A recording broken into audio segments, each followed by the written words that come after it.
Conference. We will now begin with remarks from Minister Blair. Thank you very much, and good afternoon, everyone. Bonjour à tous. I am delivering my remarks this afternoon from my home, which is located on the traditional territory of the Mississaugas of the Credit.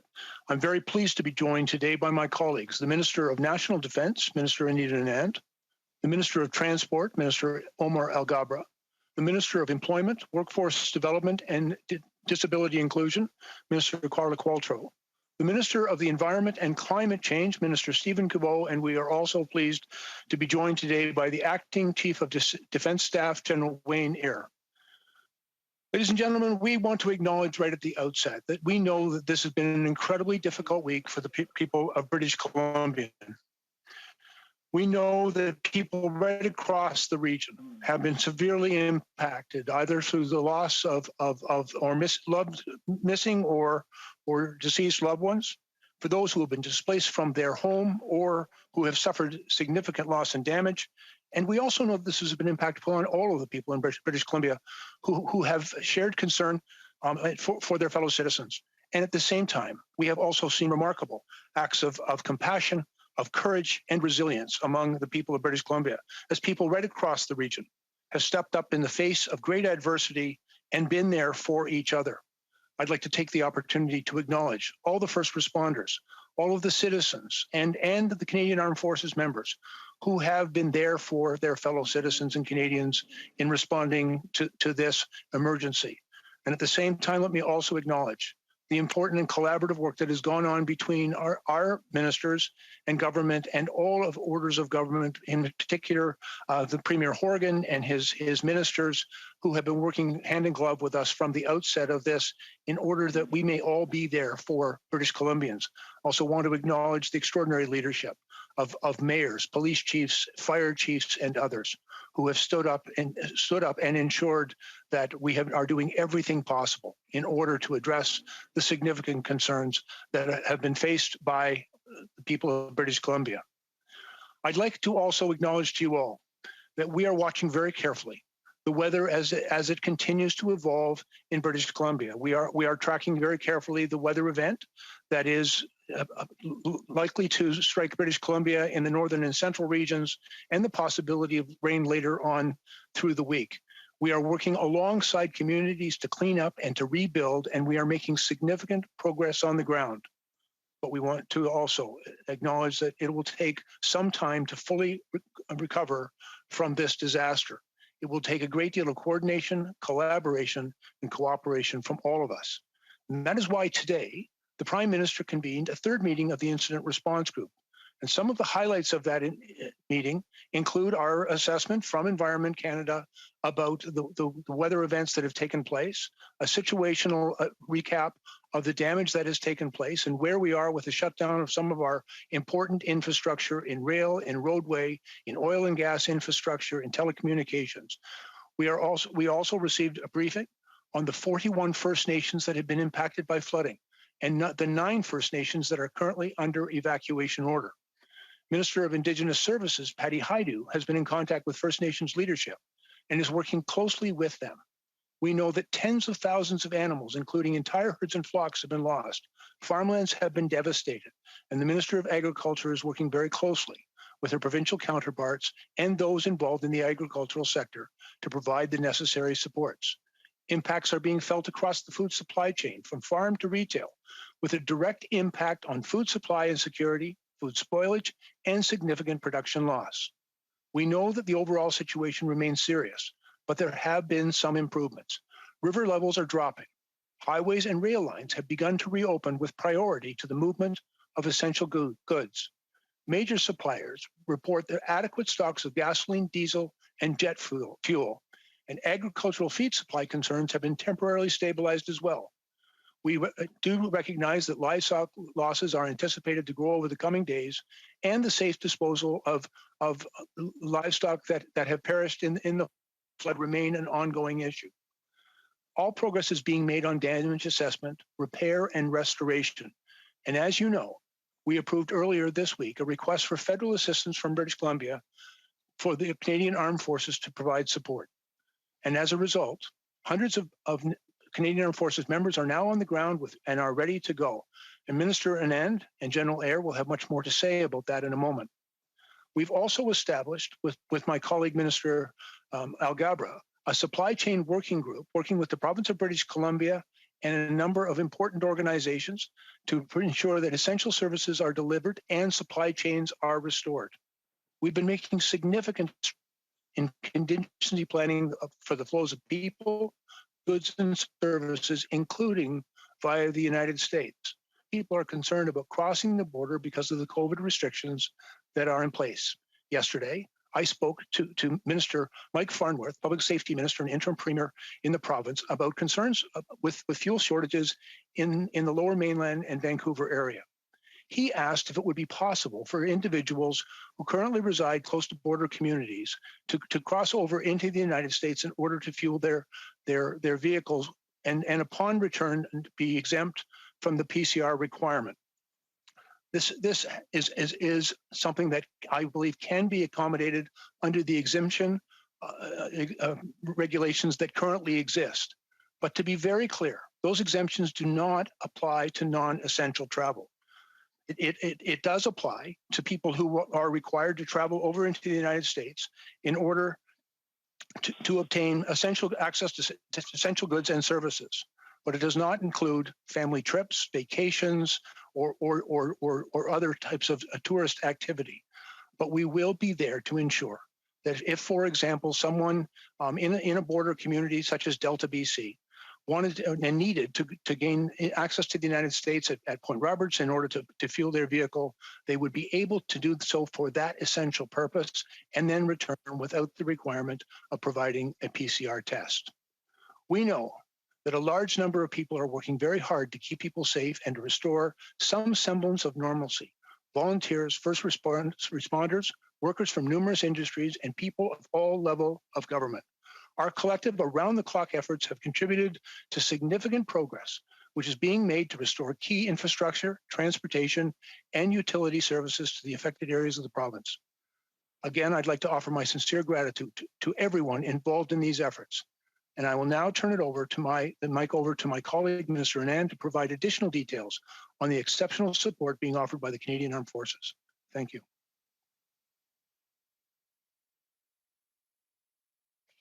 Merci, Bill. Bonjour tout le monde. I am addressing you from the traditional territories of the Mississaugas of the Credit, the Anishinaabeg, the Chippewa, the Haudenosaunee, and the Wendat. These have been difficult days for British Columbians, and I extend my deepest condolences to the loved ones of those who have lost their lives due to extreme weather conditions. To everyone suffering and affected in British Columbia, we stand with you, and we are mobilizing the necessary resources to help you. J'aimerais faire le point sur les dernières activités des forces armées canadiennes. Over the weekend, a large contingent of Canadian Armed Forces personnel was deployed to the Lower Mainland. By the end of today, more than 500 troops will be in British Columbia providing support. Au cours de la fin de semaine, un grand contingent de personnel s'est déployé de l'extérieur de la province vers le Lower Mainland de la Colombie-Britannique. D'ici la fin d'aujourd'hui, plus de 500 membres des forces armées canadiennes seront en Colombie-Britannique pour soutenir la population. Canadian Armed Forces members have been evacuating stranded motorists, conducting damage assessments, rescuing livestock, conducting route reconnaissance, preparing to mitigate the impact of expected heavy rainfalls, and repairing and protecting critical infrastructure, including the Sumas Dike.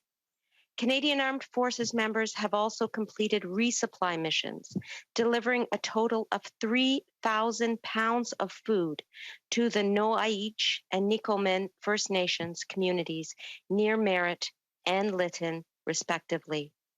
Deployed personnel remain as self-sustaining as possible. They are bringing as much of their own food, equipment, and supplies to the area as they can. Right now, the primary focus of CAF operations is conducting relief tasks with the guidance of the province of British Columbia, all while moving additional forces into the province.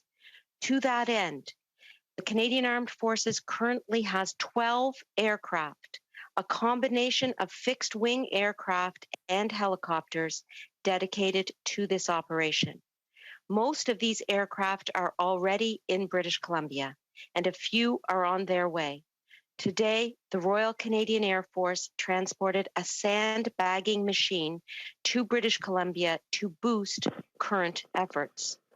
Les forces armées canadiennes disposent actuellement de 12 aéronefs, combinaisons d'aéronefs à voileur fixe et d'hélicoptères, soit en Colombie-Britannique, soit actuellement en route à partir de bases à l'extérieur de la province.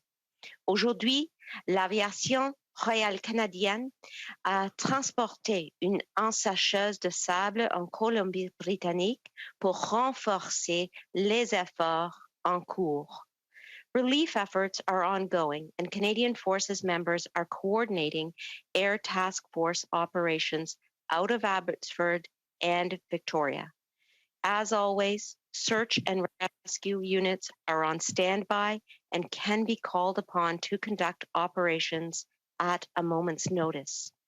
Comme je l'ai déjà mentionné, les membres des forces armées travaillent au sein d'une équipe beaucoup plus large à laquelle participent les unités d'intervention d'urgence de la Colombie-Britannique ainsi que nos partenaires fédéraux.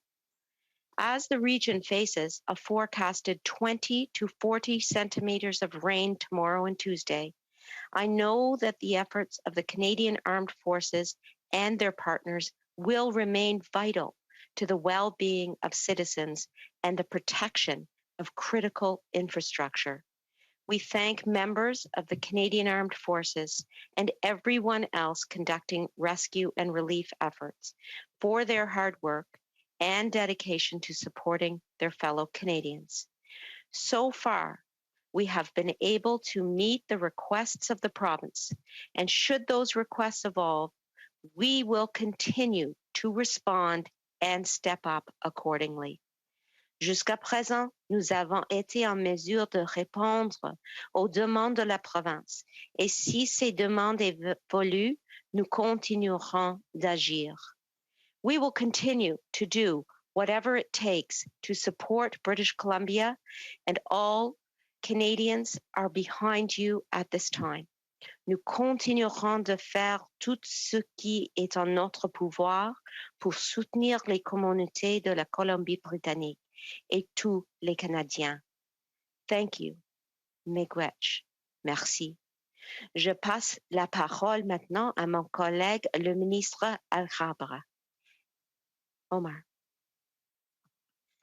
Thank you very much, Minister Anand. Good afternoon, bonjour à tous.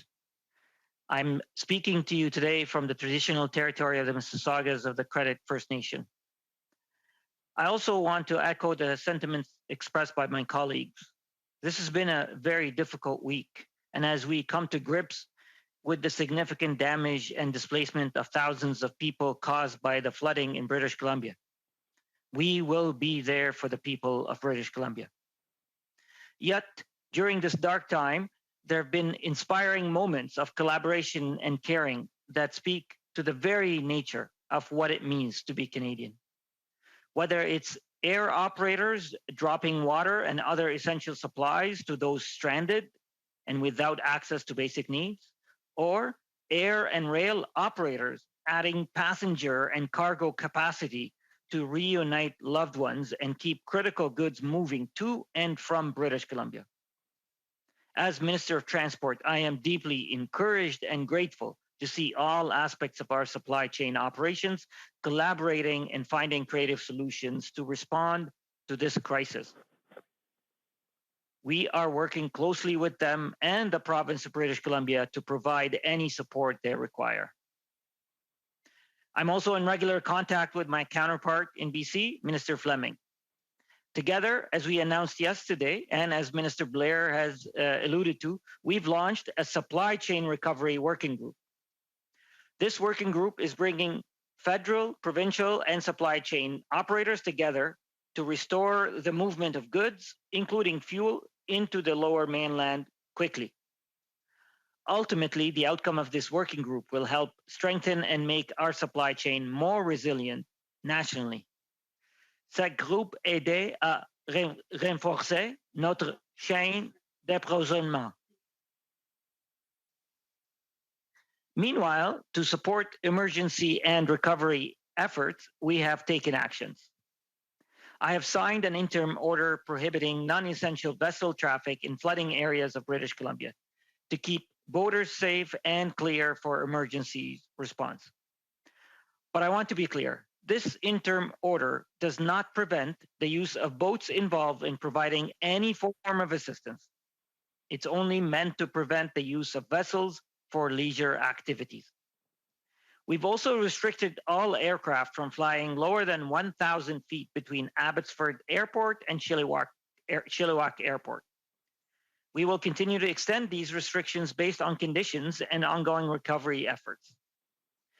The National Aerial Surveillance Program aircraft have also successfully completed flyovers to assess the railway washouts between Ashcroft and North Bend for damages.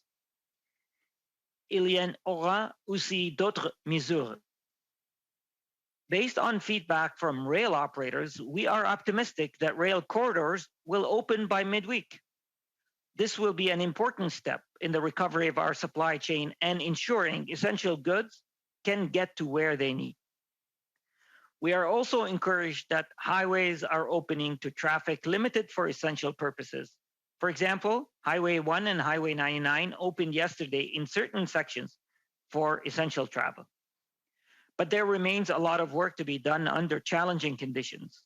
Nevertheless, I know that working together, we will be able to recover and emerge stronger. In closing, I want to once again thank the thousands of workers in our ports, terminals, railway and trucking, marine, towing, and air sectors who are working hard to keep our supply chain flowing. Canada's supply chain is resilient. Nos chaînes d'approvisionnement sont resilient. All hands are on deck. We will continue to take every action we can to rebuild, recover, and restore operations. Merci, thank you. And now I'll pass the mic on to my colleague, Minister Qualtrough. Thank you, Minister Alghabra. Bon après-midi à tous. It's been heartbreaking to witness the devastating effects of the storms that have hit BC over the last week. My thoughts go out to my fellow British Columbians who have lost loved ones or have been separated from their families as a result of these floods. Over the years, especially over the last 20 months, I've seen us all come together in remarkable ways to support our neighbors and our communities. Whether it's to combat the pandemic, fight against forest fires, or stay cool during a heat wave, we do get through these things together. As you can see today, joined by my colleagues here, we really are using every tool at our disposal to make sure you get the help you need. From my department, this includes resources from Service Canada, who is working with provincial emergency support services, community organizations, and Indigenous communities in affected areas to ensure they know our support is available and accessible. All Service Canada centres in the region remain open for regular business hours, although the best way to get quick access to Service Canada is online.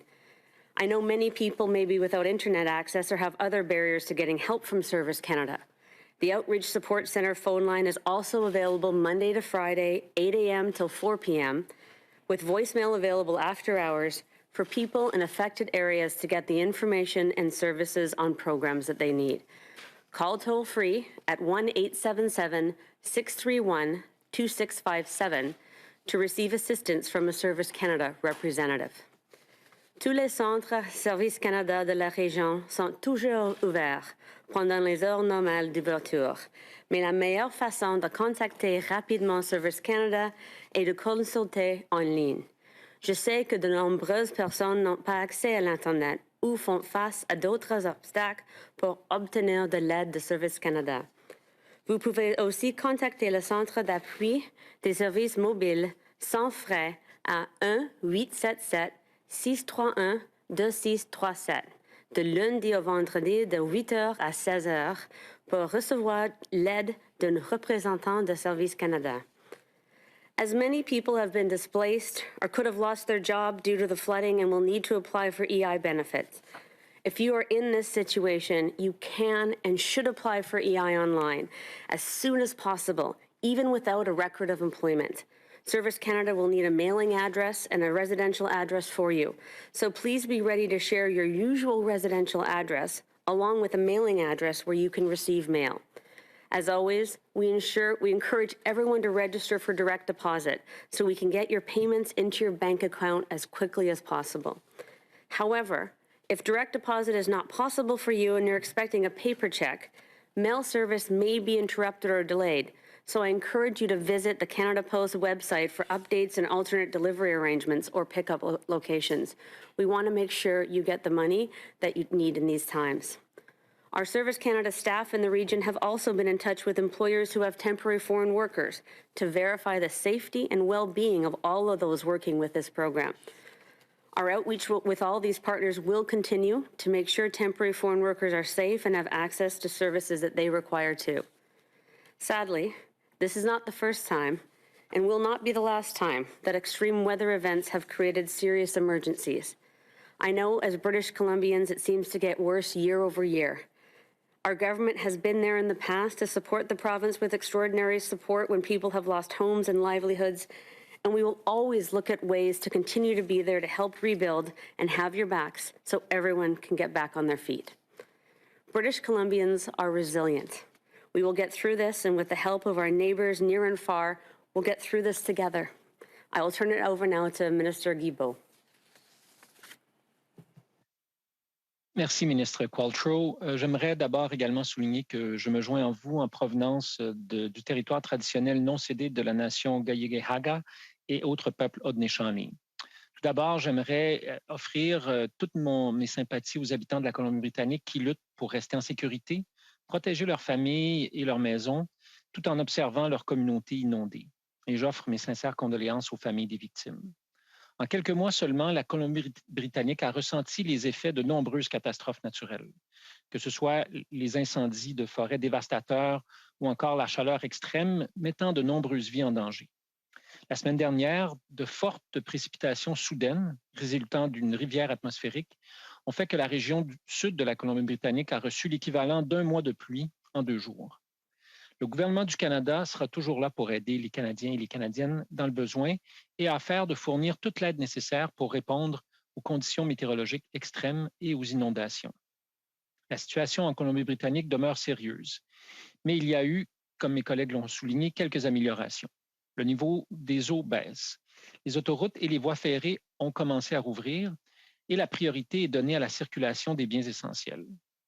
Les principaux fournisseurs confirment un stock suffisant d'essence, de diesel et de carburant aérien.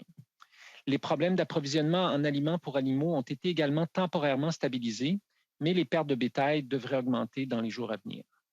Par ailleurs, l'évaluation des dommages, les réparations et les travaux de restauration progressent. Les Forces armées canadiennes sont intervenues. Elles sont sur le terrain en Colombie-Britannique et fournissent un soutien immédiat à ceux et celles qui en ont besoin. Je tiens d'ailleurs à remercier les membres des Forces armées, les premiers répondants, ainsi que l'ensemble de la population qui participe aux opérations de sauvetage et de secours pour leur travail acharné et leur dévouement à l'égard de leurs concitoyens. Un nouveau groupe de travail sur le rétablissement de la chaîne d'approvisionnement réunira des opérateurs fédéraux, provinciaux et des chaînes d'approvisionnement afin de rétablir rapidement la circulation des marchandises, y compris le carburant, dans le Lower Mainland. Malheureusement, nous savons que les conditions météorologiques extrêmes que la Colombie-Britannique a connues ne sont pas encore terminées.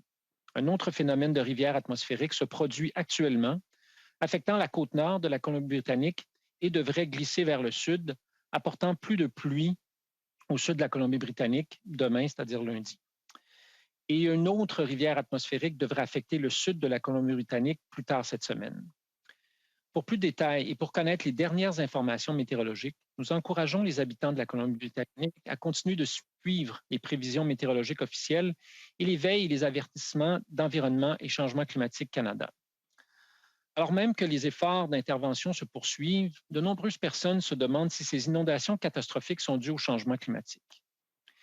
Bien qu'il ne soit pas simple d'attribuer un seul événement météorologique extrême au changement climatique, nous savons qu'à mesure que le climat se réchauffe, la modélisation prévoit que nous connaîtrons de plus en plus d'événements météorologiques extrêmes et de façon plus intense et plus fréquente. Il s'agit d'un rappel brutal que, même si nous devons concentrer nos efforts immédiats pour assurer la sécurité des Britanno-Colombiens et traverser cette crise, nous devons également poursuivre nos efforts pour lutter contre les changements climatiques et nous adapter à leurs effets. While it's not simple to attribute a single weather event to climate change, we do know that as climate continues to warm, modeling projects that we will experience more intense and more frequent extreme weather events. It is a stark reminder that even as we focus our immediate efforts on keeping British Columbians safe and getting through this crisis, we must also continue our efforts to fight climate change and adapt to its effect. Mes collègues qui se joignent à nous aujourd'hui ont travaillé jour et nuit et nous continuerons à prendre toutes les mesures possibles afin d'assurer la sécurité des Canadiens et des Canadiennes. Merci. Thank you. Miigwech.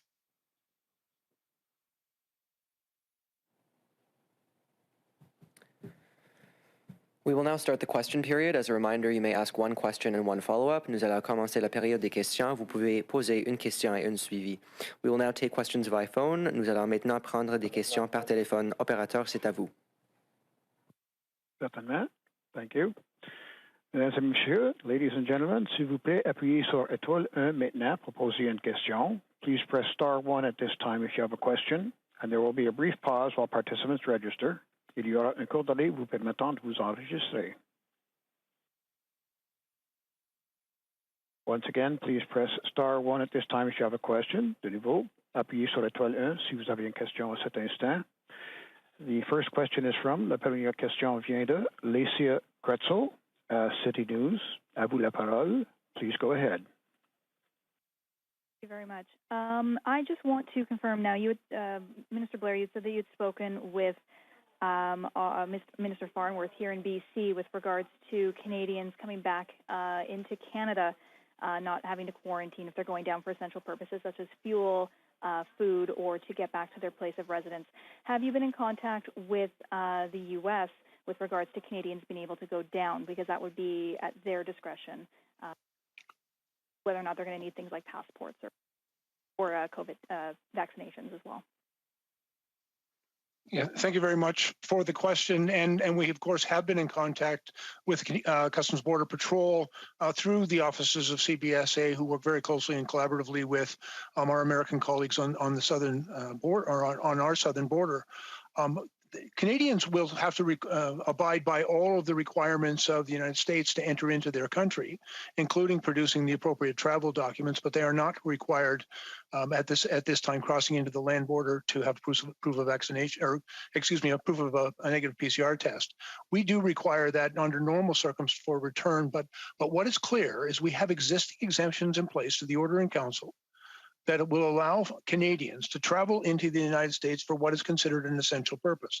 That can include to obtain economic and supply chain services, to provide services that are essential for health, safety, and security, or in support of Indigenous communities. In our discussions with CBSA and with the Americans, traveling into the United States for the purposes of obtaining fuel during the current flood crisis in British Columbia is deemed to be essential. But I also want to be really clear that the Border Service officers will be alert to the issue of allowing people to travel into the United States and to return without a PCR test, with as long as the travel is deemed essential. And to be very clear for people, activities such as visiting a family for a vacation, for checking up on your cottage or attending a social event would not be deemed to be essential under these circumstances. But it will allow someone who lives in a border community in Canada to travel into the United States for the purpose of obtaining essential goods, such as food and other supplies, and returning without the requirement of a PCR test.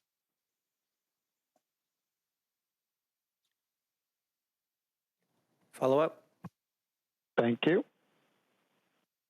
Everything. Thank you. The next question is from, la question suivante vient de Ryan Tumulty, National Post. À vous la parole. Please go ahead. Yeah, hi. I guess this question is for Minister Anand. I'm wondering if you feel like the Canadian forces have resources to continue to provide support to this tragedy, as we're expecting more rain this week. And I know there's also a heavy storm expected in Atlantic Canada, which could do some damage. I'm just wondering if you're starting to feel that maybe the forces are strained responding to disaster. Thank you, Ryan, for that question. Let me begin by saying that this is the 12th natural disaster-related request for assistance that the Canadian Armed Forces have responded to since the beginning of the COVID-19 pandemic.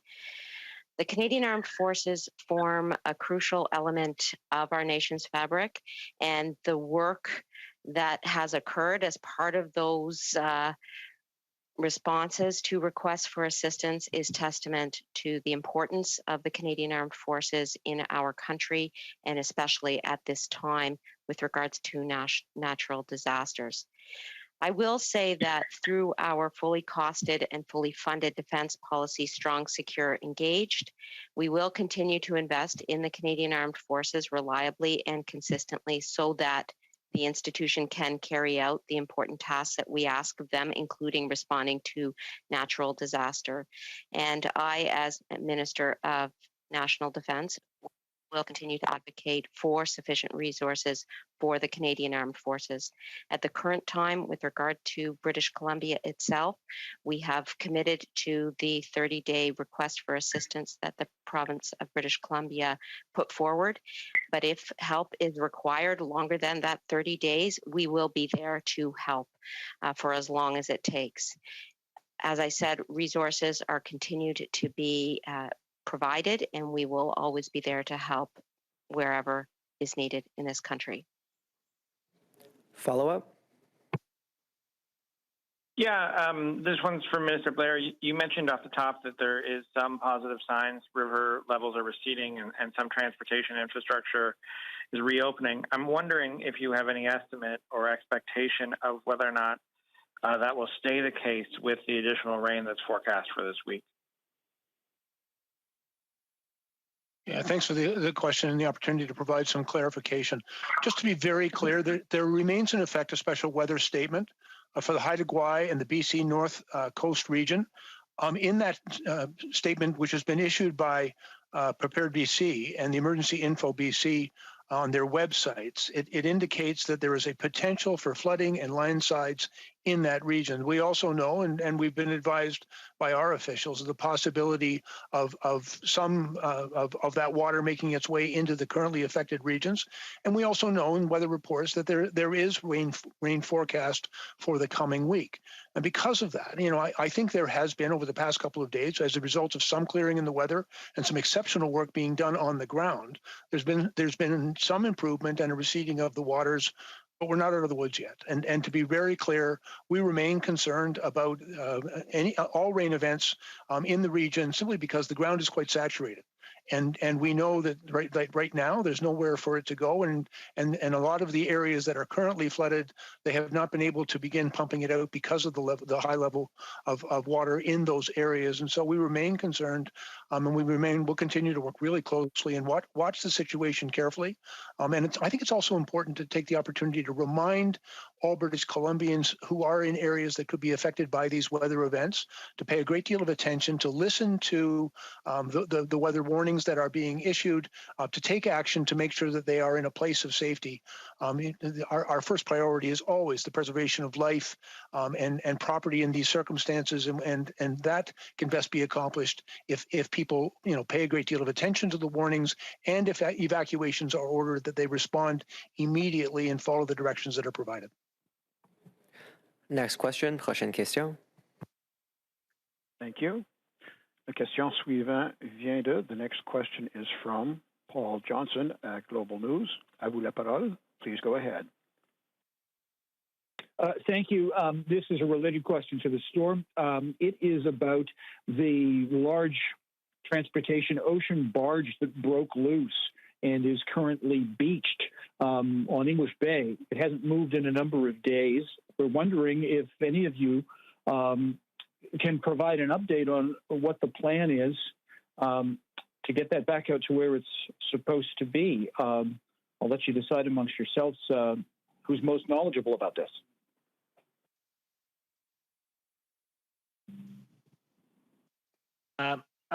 Okay, I'll take a jab at this. The Coast Guard is monitoring it very closely. They've been in touch with the owner of the barge, and I think they're monitoring it, making sure that it does not posing any risk to anyone or any property. But there certainly will be action taken when it's appropriate. But the Coast Guard is monitoring it regularly. Thank you. Follow up. Any time frame that you can give us, Minister, on when Vancouverites can expect that to be moved? Hours, days, weeks? I'll have to speak with Minister Murray and the Coast Guard. But as I said, I think given the priorities that they're dealing with right now, and given the sense that they feel that for now it is not posing immediate risks, they will certainly are working with the owner of the vessel on removing it as quickly as possible. I can't give you a specific time on when it will be removed. Next question. Thank you very much. Prochaine question. The next question is from, la question suivante vient de Rachel Haynes de Canadian Press. À vous la parole. Please go ahead. Thank you. Hi, this is Rachel Haynes. I'm actually with CTV National News. And my question would be most likely to Minister Bill Blair. It's about any conversations that you might have had with your counterparts in the United States about the Sumac River. Many farmers in Abbotsford right now are blaming some of the flooding on some of that water flowing up from the Sumac River. So is this something that you've addressed with your American counterparts? Yeah, thank you very much, Rachel. And I can advise that there are obviously ongoing discussions between our officials in British Columbia and in Washington State. And I know there's also been a number of important conversations with our colleagues at FEMA and at Homeland Security in the U.S. About some of the shared concerns, and I think it's important to acknowledge that the land border between our two countries is not a delineation of the impact of the flow of water, and certainly flow of water from the Nooksack River into the Sumac Prairie is a concern. There has been a number of efforts in the past, and dikes and levees in these circumstances clearly failed. I think it's obvious that there's a great deal more work that needs to be done, and that's formed really the basis of the conversation. But let me also acknowledge that there's been really good collaboration and a lot of support that we are receiving from our colleagues in the United States, particularly in Washington State, supporting our efforts in British Columbia. This is clearly a shared responsibility. Both sides of the border have been fairly significantly impacted by this water, but the movement of the water obviously went into the lowest lying area, which was, of course, in the Sumac Prairie area of Lower Mainland BC, and so that's where the greatest impact has been. Follow up, Rachel. Yes, thank you, Minister. And my follow-up is about any increase to military assistance. Minister Anand, you did mention that request for assistance remains there for 30 days, but given the additional water that is coming over the next couple of days, is this number of soldiers going to be higher than 500, or are we going to be looking at 500 soldiers to be in BC for the rest of the week? Thanks, Rachel. Just to recap, over the weekend, a large contingent deployed from outside the province of British Columbia to the lower mainland. And by the end of today, as you suggested in your question, more than 500 Canadian Armed Forces members will be in British Columbia providing support.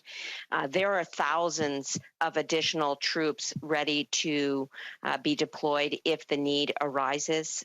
I will say that the Canadian Armed Forces are surveying damage, delivering supplies to communities, and repairing infrastructure. So we are responding to the provincial requests on an as-needed basis. And as I said, we do stand ready to provide additional troops when the request comes in. For further elaboration on this point, I will hand the mic to General Eyre, who is also on the line. Wayne? No, thanks, Minister, and thanks for the question. I do have to say, firstly, that your Canadian Armed Forces are extremely proud to be helping the people of British Columbia in this crisis. We are very well connected in with the province, and the province is happy, very happy with the level of assistance at this point. They are not asking for more resources other than the forces that we have currently operating and flowing into the province. That being said, we are very closely monitoring the situation with weather and the duration of this task. And we have other forces, as Minister Anand said, ready to flow in if the need is there.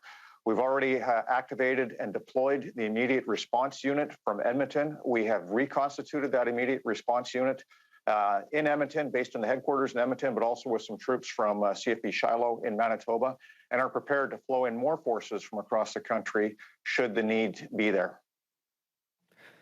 Next question, prochaine question.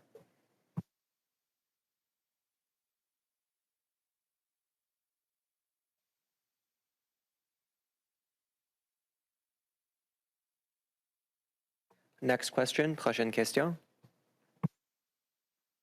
The next question is from, la question suivante vient de Jim Morris at the Associated Press.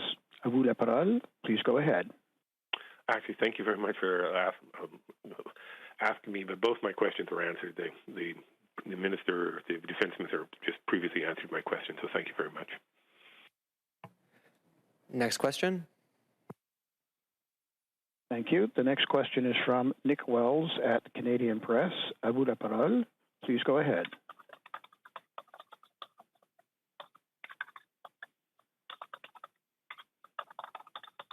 I'm just wondering if you can kind of explain your comments about those who have been displaced or lost their jobs applying for EI if they have no history of employment. I'm just looking for a little clarification if that means the normal rules for getting EI are being suspended in this case.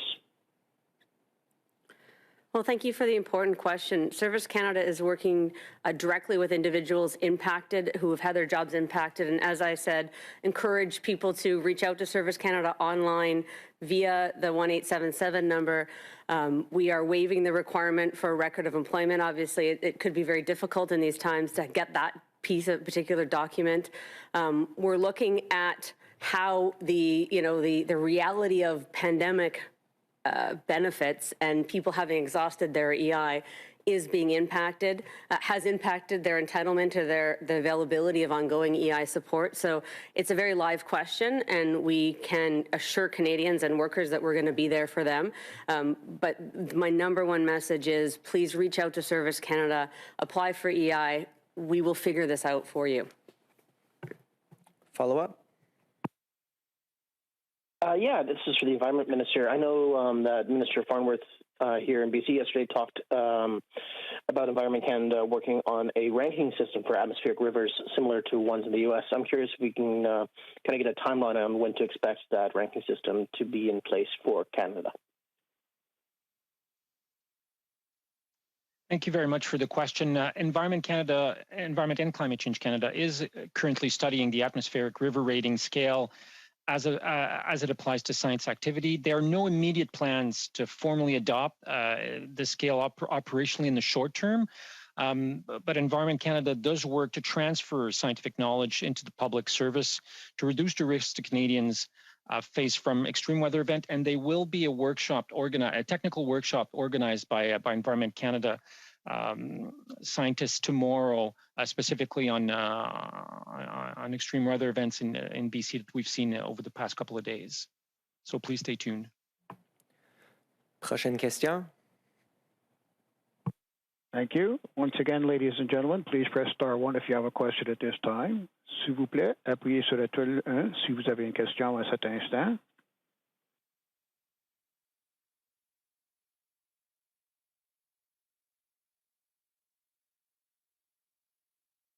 There are no further questions at the moment, sir. I would like to turn the conference back over to you. Thank you very much. This concludes today's press conference. Merci tout le monde. Thanks, everyone. Merci. Thank you, everyone.